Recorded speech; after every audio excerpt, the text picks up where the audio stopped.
नमस्कार दोस्तों, स्वागत है आपका हमारे इस चैनल धूप धुनुची आरती में।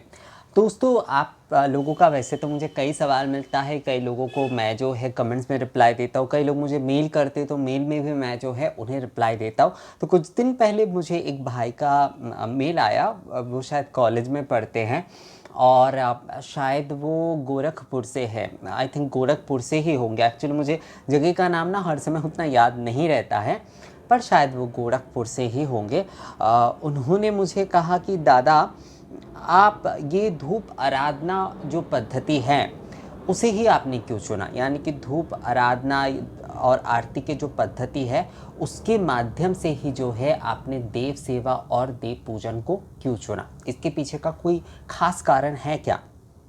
तो देखिए, धूप आराधना और जो धूप आरती की पद्धति है, एक्चुअल में सबसे पहली बात जो है ना दोस्तों, मैं हर चीज़ आप लोगों से शेयर करना बहुत पसंद करता हूँ, क्योंकि कई समय जो है कई विषय क्लियर ना करने से उस विषय में ना कन्फ्यूजन रह जाता है।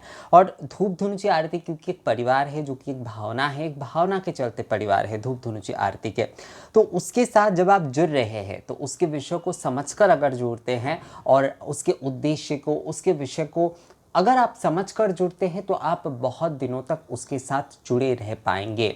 अगर आप जो है उसे ना समझकर उसके साथ जुड़ते हैं तो कुछ दिनों बाद हो सकता है कि वो चीज़ आपको आपके ना समझी के कारण जो है आपको थोड़ा बोरिंग लगने लगे।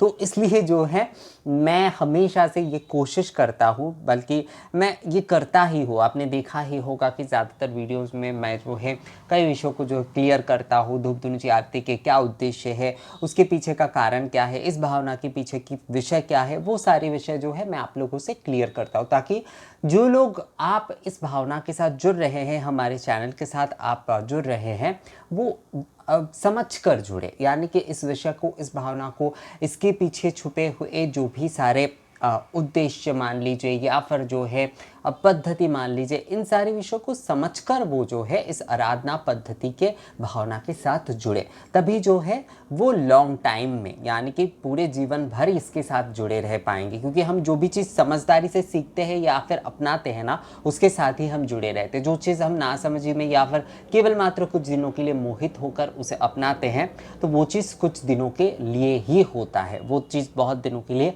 नहीं होता है।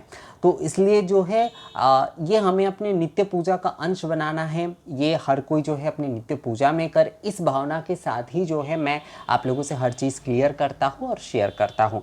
तो ये जो भाई ने मुझसे ये सवाल पूछा है, क्यों मैंने जो है धूप आराधना और आरती की ये जो पद्धति है इसे देव सेवा की पद्धति के रूप में चुना। तो जैसे कि मैंने आपको कई बार बताया है आप लोगों को कि हम लोग जो है एक जो धूप बनिया जो कम्युनिटी होता है उस कम्युनिटी से एक्चुअली आते हैं। तो धूप बनिया जो कम्युनिटी होता है उसमें मूल रूप से धूप अर्चन ही मूल होते हैं, अर्थात धूप से पूजा आदि करना ही वहाँ पर मूल विषय होता है।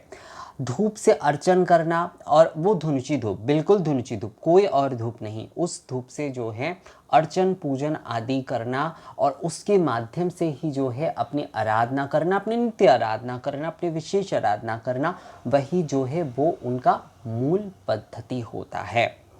पर समय के साथ साथ क्या हुआ, समय के साथ साथ वो जो एक स्वतंत्र पद्धति है दोस्तों, वो धीरे धीरे कहीं पर आप देखेंगे कि आजकल जो है वो आपको जो धूप बनिया कम्युनिटी है उनमें ये बहुत नहीं दिखेगा, बहुत कम हो गया है एक्चुअल में।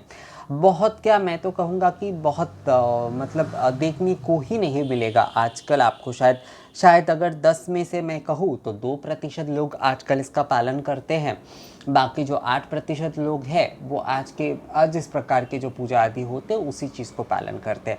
हमारे परिवार की अगर बात की जाए, खुद अगर बात की जाए हमारे परिवार की, तो हमारे परिवार के भीतर ही शायद 1%, जैसे कि मैंने इस चीज़ को जो है जानकर सीखकर फिर से जो है मैंने इसे अपने आराधना के पद्धति को बनाए रखना सही समझा, क्योंकि ये केवल एक परंपरा नहीं है बल्कि ये एक सनातन विधि है।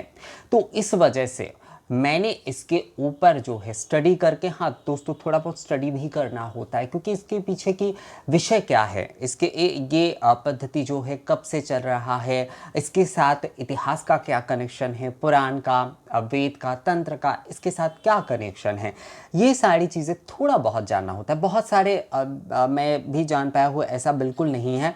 और हर समय ये सारी चीज़ें केवल जो है किताब पढ़ के होता है ऐसा नहीं है।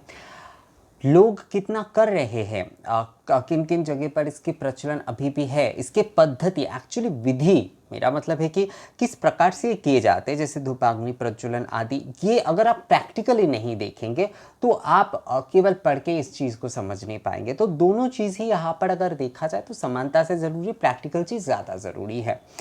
तो उस चीज़ को जो है मैंने सीखकर, मैंने देखकर जो है उसके भीतर जो भी समानता, जैसे यज्ञाग्नि, धूपाग्नि, ये जो सारे विषय, होमाग्नि, इन सारे विषयों में क्या समानता है, उसमें से मतलब समानता का मतलब है कि ये इसके प्रतीक के रूप में, वो इसके यज्ञाग्नि के प्रतीक के रूप में, जैसे धूपाग्नि जो साधारण पूजा में हम लोग करते हैं उसमें हम जलाते हैं।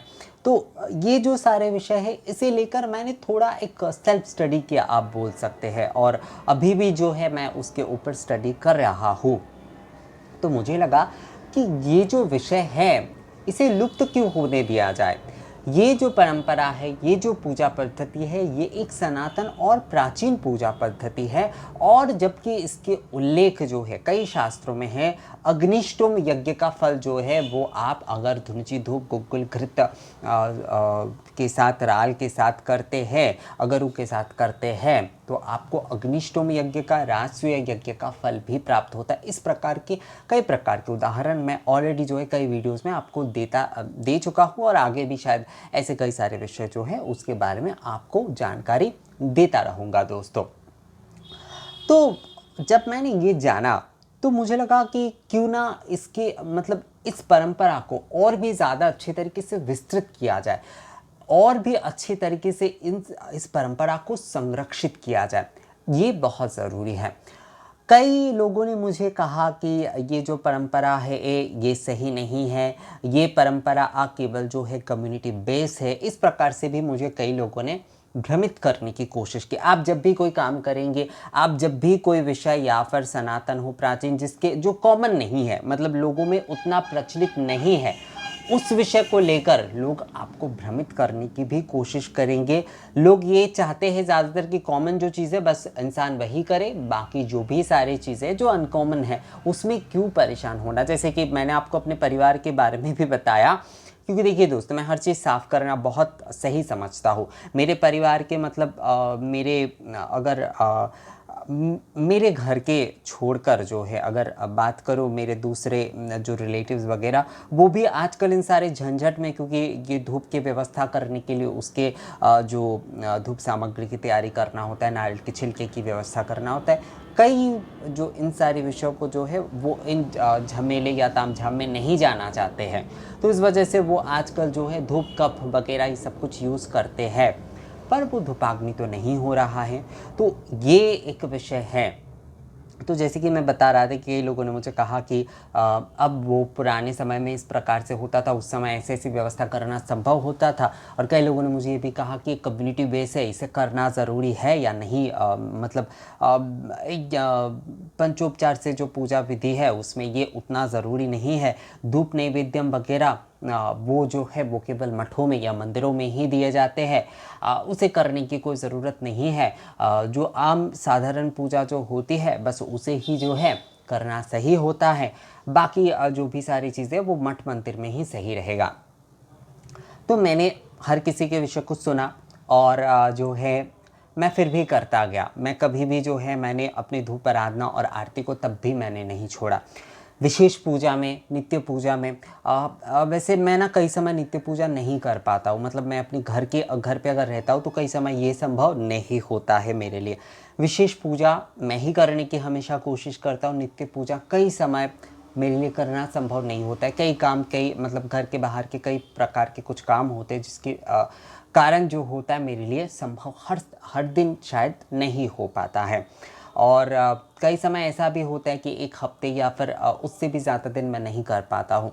तो परिवार के लोग ही करते हैं, पर विशेष पूजा जैसे कि मैं ही मूल रूप से करता हूँ। देखिए दोस्तों, जो मैं नहीं करता हूँ, मैं कभी भी जो है उसके लिए कई लोग मुझे बोल सकते हैं कि आप तो नहीं करते, ये नहीं करते। तो जो मैं नहीं करता वो मैं साफ तौर पे बताना पसंद करता हूँ, ताकि आप लोग जानें कि मैं सच में क्या क्या करता हूँ और क्या क्या नहीं करता हूँ।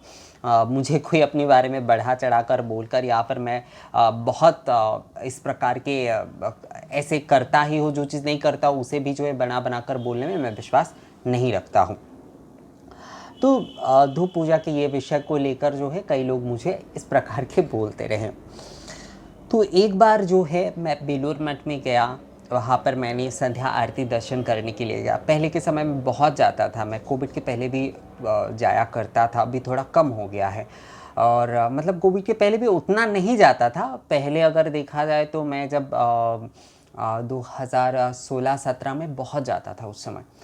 तो उस समय जो है मैं जब गया संध्या आरती दर्शन किए, उसके बाद एक सन्यासी महाराज से ऐसे ही मैं बात कर रहा था इस आराधना पद्धति के बारे में, धूप के विषय में, क्योंकि आरती देखने गया था। तो मेरे मन में वो सवाल तो था ही कि कोई मेरे इस विषय का अगर थोड़ा निवारण करे, या फिर कोई मुझे थोड़ा सा और समझा दे, या फिर ऐसा कोई हो जो कि मुझे कहे कि नहीं, ये विषय जो है वो सही है और इसे लेकर अपने आराधना पद्धति में आगे की तरफ जाना, अपने उच्च जो आराधना पद्धति है उसके तरफ जाना सही है। तो मैं उन सन्यासी महाराज से इस विषय में बात कर रहा था, और मैंने ये भी उन्हें बताया कि कई लोग मुझे ये कह रहे हैं, वो कह रहे हैं।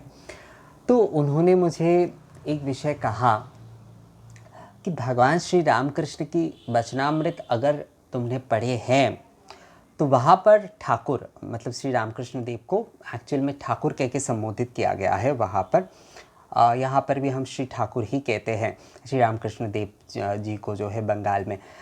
तो उन्होंने कहा कि श्री ठाकुर ने कहा है कि छत पे चढ़ने के लिए सीढ़ी भी है, रस्सी भी है, और दूसरे और भी कई प्रकार के विकल्प हैं।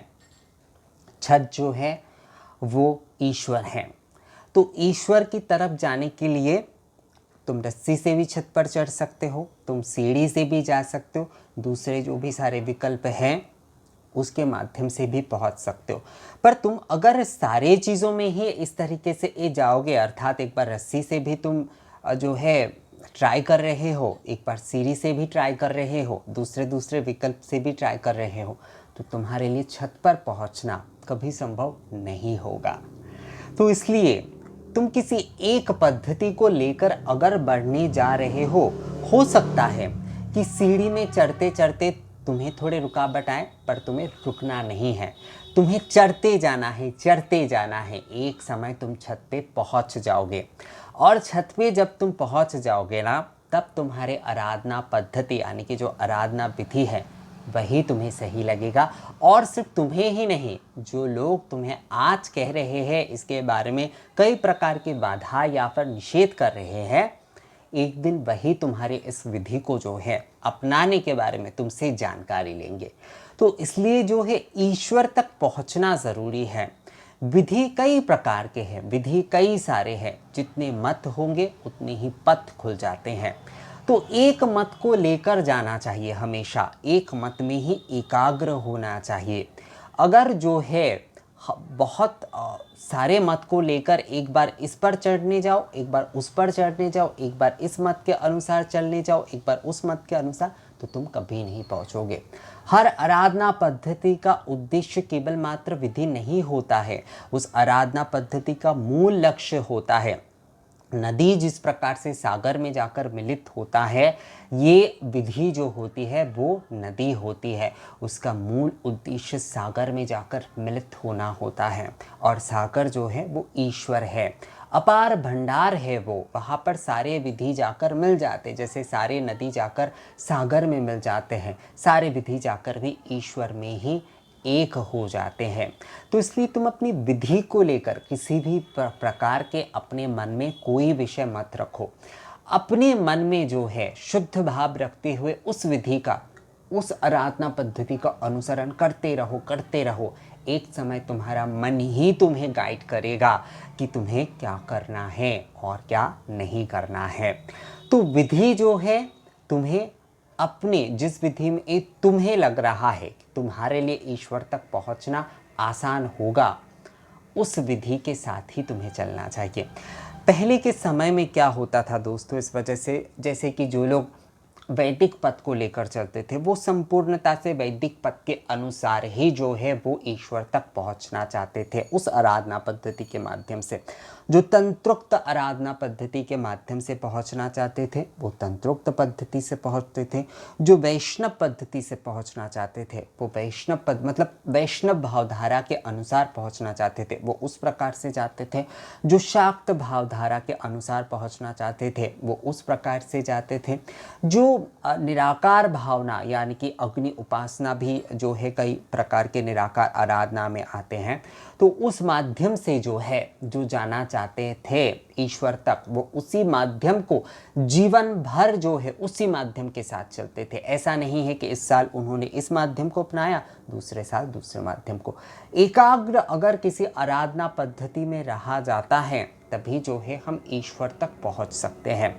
जैसे कि मैं अपने विषय में एक विषय कहूँगा। बहुत सारे लोग ये कहते हैं कि जो बहुत सारे तीर्थ में जाना है, बहुत सारी जगह पर दर्शन करने जाना है, हाँ सही है। पर अगर आप मुझे कहते हैं कि आपको कौन सी तीर्थ में जाना है या फिर आप बार बार जाना चाहते हैं, मैं उसका एक ही जवाब दूंगा, काशी। मैं कहीं और जगह पर जा सकूं या ना सकूं मुझसे कोई फ़र्क नहीं पड़ता, पर मैं चाहता हूं कि मैं काशी हर बार जाऊं। मैं बाबा विश्वनाथ, माँ अन्नपूर्णा और माँ गंगे की दर्शन हर बार करने जाऊं। हमारा मन जब चंचल होता है ना, तो हम सोचते हैं कि इस तीर्थ में पूर्णता है या फिर उस तीर्थ में जाकर हम दर्शन करेंगे, उस तीर्थ में जाकर हमारा मन एकाग्र नहीं हो पाता है। जब हमारा मन एकाग्र हो जाएगा, चाहे हम काशी जाए, चाहे हम उज्जैन जाए, चाहे हम मथुरा जाए, वहीं पर सबके दर्शन हो जाता है। काशी में तो सभी देवी देवता विराजते, मथुरा में भी ऐसे कई मंदिर हैं, कई देवी देवता विराजते, उज्जैन में भी कई देवी देवता विराजते, हरिद्वार चले जाइए तो वहाँ पर भी कई देवी देवता विराजते। तो आपको अपने मन के जो है ना एक पथ पर चलना चाहिए। मन जो है अगर बहुत सारे पथ में चल जाता है तो हमारा मूल उद्देश्य कभी भी संपूर्ण नहीं होता, मन चंचल रहता है दोस्तों। हम काशी में जाकर एक बार बाबा विश्वनाथ के दर्शन कर रहे हैं, उसके बाद एक बार उज्जैन चले गए, उसके बाद एक बार मथुरा चले, तो बस घूमना हो रहा है, वो समर्पण नहीं हो रहा है। जब मन एक ही जगह पर बार बार जाने का करे, बार बार जो है उनके दर्शन करने का, उनके प्रति अनुराग अपने आपके मन में जो है सृष्टि करे, तभी समझना चाहिए कि हम सही यानी कि एक एकाग्र पथ पर चलकर उस ईश्वर के अनुराग, उस ईश्वर के प्रति जो है हमारे भक्ति भाव के पथ पर चलकर हम सही दिशा में मतलब ईश्वर की तरफ जा रहे हैं। हमारी आराधना पद्धति, हमारी भक्ति पद्धति जो है वो ईश्वर की तरफ जा रहे हैं। तो पद्धति हमेशा एक होना चाहिए। इसलिए आप में से कई लोग जैसे कि मुझे कमेंट्स करके ये भी कहते हैं, बुरा मत मानिएगा दोस्तों, मैं यहाँ पर किसी के कोई लोग गलत कहता है या फिर ऐसे कुछ विषय बोलने के लिए नहीं कह रहा हूँ, पर कई लोग मुझे जो कहते हैं कि आप जो है इस विधि को क्यों नहीं दिखाते, आप तो श्रृंगार आदि विधि भी दिखा सकते हैं, आप उस प्रकार से क्यों नहीं दिखाते, आप केवल धूप के ऊपर कहते। तो मेरा उद्देश्य जो है दोस्तों, मेरा आराधना पद्धति जो है, मैं वही आप लोगों को बस जानकारी देना चाहता हूँ और पूर्ण जानकारी देना चाहता हूँ। एकाग्रता के पथ पर चलकर यहाँ पर जो लोग आराधना के पथ पर जुड़ना चाहते हैं मेरे साथ या फिर हमारे इस भावना के साथ, वो इस धूप और आरती यानी कि धूप आराधना और आरती के इस साथ जुड़ पाए, इस विधि को पूर्णता से सीख पाए, इस विधि पर अपने आप को संपूर्णता से एकाग्र कर पाए। मेरा उद्देश्य वही है। मैं जो है केवल श्रृंगार दिखाकर, केवल जो है कई सारे विषय दिखाकर, मैं जो है केवल अपनी वीडियोस को बढ़ाना नहीं चाहता हूँ। हाँ, कई सारे ऐसे विषय आ जाते हैं, मतलब उससे रिलेटेड, जैसे मैं आप लोगों ने देखा ही होगा कि कई विषय जो है उससे जुड़े हुए, मतलब एक विषय से जुड़े हुए दूसरे कई सारे विषय आ जाते हैं। पर जो है वहाँ पर केवल श्रृंगार करना, वहाँ पर जो है गहनों की मतलब भगवान के कितने गहने हैं, भगवान की कितनी केवल श्रृंगार की सामग्री है, हमने क्या क्या शॉपिंग की है, ये सारे विषय मुझे लगता है ये सारी चीज़ें मतलब कोई एकाग्रता की विषय नहीं है। ये मैं अपना मत कह रहा हूँ, मैं किसी को छोटा या बड़ा नहीं कर रहा हूँ। यहाँ पर यूट्यूब पर ऐसे कई सारे विषय के ऊपर जो है कई लोग वीडियो बनाते हैं, शायद वो उस विषय को बहुत सही तरीके से समझते जानते हैं और इसलिए वो वीडियो बनाते हैं। पर ये कोई एकाग्रता का विषय नहीं है, ये कोई आराधना पद्धति के पथ पर चलने की विषय नहीं है। ईश्वर तक हमें जाना है, हमें जो है ईश्वर के प्रति हमारे दिन प्रतिदिन जो है वो भक्ति की वृद्धि हो। हम लोग हैं ना, हम लोग बहुत सारी चीज़ें पाना चाहते हैं, बहुत सारे लोग हम हमारे इस साल में हम ये चीज़ पाना चाहते हैं, दूसरे साल में हम दूसरी चीज़ पाना चाहते हैं। पर ईश्वर आराधना में दोस्तों हम इस साल भी जो है ईश्वर की आराधना और भक्ति को पाना चाहते हैं, दूसरे साल भी ईश्वर आराधना और भक्ति को पाना चाहते हैं। यही इसी प्रकार से मैं ये नहीं कहता कि मैं संपूर्णता से यही कर पाता हूँ, अभी भी जो है मैं भी उस तरह से जो है संपूर्णता से इतना समर्पित नहीं हो पाया हूँ, पर उद्देश्य यही होना चाहिए।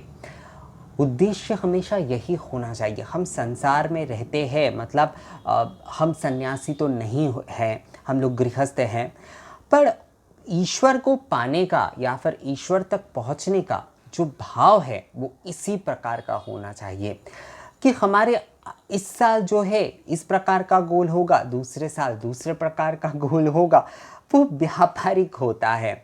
अब व्यापार करना गलत है, मैं वो नहीं कह रहा हूँ। व्यापार जैसे कि मैंने तो धूप धुनी जी आरती को लेकर कहा है कि व्यापार के माध्यम से संस्कृति के संरक्षण भी ज़रूरी है, वो विषय अलग है। पर ईश्वर आराधना और भक्ति पथ पर चलने की जहाँ पर विषय आते तो वहाँ पर आपका गोल एक ही रहेगा। वहाँ पर जो है ना बस जो है हमने आज श्रृंगार दिखा दिए, कल जो है हमने दूसरे किसी विषय को दिखा दिए, कल जो है किसी तीसरे किसी विषय को दिखा दिए, ऐसा नहीं होता दोस्तों। हमारा जो लक्ष्य है ईश्वर तक पहुंचने का, वो एक आराधना पद्धति, एक पथ को चुनना होता है। उस पथ के माध्यम से पूर्णता से, उस पथ को भी पूर्णता से सीखकर जानकर उस पथ के प्रयोग के माध्यम से जो है हमें अपने आप को पूर्णता से ईश्वर में समर्पित करना होता है। तो इसी वजह से जो है मैं धूप आराधना और आरती के पथ पर चलता हूँ। खासकर उस दिन के बाद जो है मैंने इसके ऊपर और भी ज़्यादा शोध करना शुरू किया। ये चैनल जो मैंने बनाया बहुत बाद में एक्चुअली बनाया, तो ये चैनल भी आप बोल सकते हैं कि उसी भावना उसी विषय का ही एक रूप है। एक पथ पर, एक हमारे आराधना पथ के ऊपर जो है हम एकाग्र होकर ईश्वर तक पहुंच पाए। मैं बस आपको मतलब एक आराधना पद्धति में एकाग्र होकर आपका मन ईश्वर में हमेशा जो है एकाग्र रहे, मेरा कोशिश उतना ही रहता है। मैं जितना खुद इस प्रकार का कोशिश करता हूँ, मैं चाहता हूँ कि इस प्रकार के उच्च भाव में मेरे जो भी सब्सक्राइबर हैं, मेरे जो भी सारे दोस्त हैं, भाई बहन हैं, या फिर मुझसे बड़े भी जो है हमारे इस चैनल के साथ, हमारे इस भावना के साथ जुड़े हुए, वो इसी पथ पे जो है आगे चलते जाए। केवल जो है शॉपिंग दिखाना, केवल जो है इस प्रकार की कुछ चीज़ों को आज ये दिखाना कल वो दिखाना, इस प्रकार से मेरा वीडियो बनाने का कोई उद्देश्य नहीं है दोस्तों। मैं आराधना पद्धति के एक पथ पर चलकर जो है ये चाहता हूँ कि आप सभी लोग, आपके जो भी इष्ट हैं, चाहे माता रानी है, राधा कृष्ण जी है, जानकी रघुनाथ है, लक्ष्मी नारायण है, शिव जी है, आप इस आराधना पद्धति के पथ पर चलकर जो है पूर्णता से एकाग्र होकर अपने इष्ट में अपने मन को समर्पित कर पाए। ये उद्देश्य है हमारे धूप धुनुची आरती का। और इसी वजह से जो है मैं केवल धूप आराधना और आरती को लेकर चलता हूँ। अपनी इस आराधना पद्धति के विषय में ही आप लोगों को बताता हूँ, क्योंकि छत पर अगर हमें चढ़ना है, मैं ये नहीं कह रहा हूँ कि आप जो लोग अगर हो सकता है हमारे यहाँ पर जुड़ने वाले कई लोगों के जो हैं कुछ और विधि का भी वो पालन करते हैं, उन्हें वो बदलने की ज़रूरत है, ऐसा मैं नहीं कह रहा हूँ। पर मैं कह रहा हूँ कि इस विधि के माध्यम से हमें जो भी विधि करना है उसमें हमें पूर्णता से एकाग्र होना है, पूर्णता से समर्पित होना है, तभी जो है हम छत पर चढ़ पाएंगे। तो मैं इस भावना के साथ जो है एक विधि को लेकर चलता हूँ। मैं आज एक विधि, कल दूसरी विधि, इस प्रकार की भावना में बिल्कुल विश्वास नहीं रखता हूँ। महाराज ने जो मुझे कहा था, उस सन्यासी महाराज ने मुझे जो कहा था, उस दिन के बाद मैंने सच में सोचा था कि नहीं, कुछ भी विषय आ जाए, कोई भी निषेध आ जाए, कोई भी किसी प्रकार के विषय क्यों ना आ जाए, मैं जो है धूप, आराधना और आरती के इसी पथ पर चलूँगा। अड़चन आए, निषेध आए, आते रहें, पर जैसे महाराज ने कहा था कि एक दिन इस विषय को जानने के लिए जो लोग आज तुम्हें निषेध कर रहे हैं, आज तुम्हें बोल रहे हैं, कल वही लोग इस विषय को तुमसे जानकारी प्राप्त करने के लिए तुमसे संबंध जोड़ना चाहेंगे। तो अभी पता नहीं, अभी कई लोग ऐसे हैं जो कि इस विषय को जानना चाहते हैं, जो कि इस विषय को समझना चाहते हैं। शायद आगे बहुत सारे लोग जुड़ेंगे, या फिर ना भी जुड़े तो भी कोई विषय नहीं है। मैं अपनी आराधना पद्धति में अटल हूँ। इसी विषय को लेकर जो है मैं आगे बढ़ रहा हूँ, और मैं उसके बारे में जो भी सही जानकारी है, जो भी एकाग्रता के विषय है, वो मैं आप लोगों को बताता रहूँगा। तो दोस्तों, यही विषय था, आप लोगों को क्लियर करना था कि क्यों मैं जो है धूप, आराधना और आरती को लेकर चलता हूँ। कई सारे लोग, आप लोग जानना चाहते थे इस सारे विषय में। तो ये वीडियो आप लोगों को कैसा लगा मुझे कमेंट्स करके ज़रूर बताइएगा। अगर ये वीडियो अच्छा लगा है, या फिर आप लोग इस भावना के साथ आप समझ पाए हैं कि मैं क्यों जो है दूसरे विषय को ना दिखाकर धूप, आराधना और आरती के बारे में ही केवल मात्र बात करता हूँ, यानी कि 80% उसके बारे में ही बात करता हूँ, तो आप लोग मुझे कमेंट करके या मेल करके आप लोगों के विचार ज़रूर शेयर करिएगा। तो मिलेंगे आपसे अगली वीडियो में नई जानकारी के साथ। तब तक के लिए नमस्कार।